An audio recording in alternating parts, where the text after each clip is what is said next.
यदा संहरते चायं कूर्मोऽङ्गानीव सर्वशः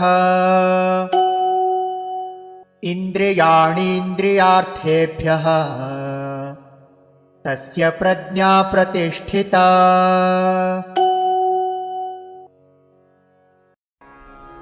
यदा संहरते च अयं कूर्मः अंगानि इव सर्वशः इंद्रियाणि इंद्रिय अर्थेभ्यः तस्य प्रज्ञा प्रतिष्ठिता।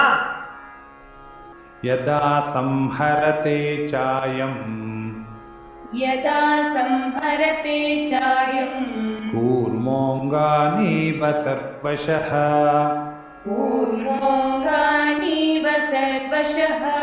इन्द्रियाणीन्द्रियार्थेभ्यः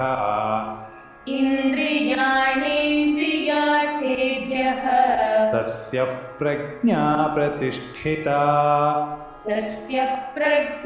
प्रतिष्ठिता। यदा संहरते चायं कूर्मोऽङ्गानीव सर्वशः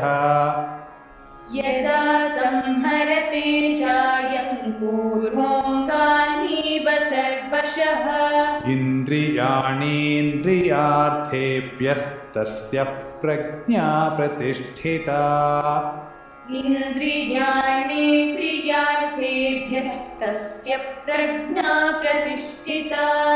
यदा संहरते चायं कूर्मोऽङ्गानीव सर्वशः इन्द्रियाणीन्द्रियार्थेभ्यस्तस्य प्रज्ञा प्रतिष्ठिता।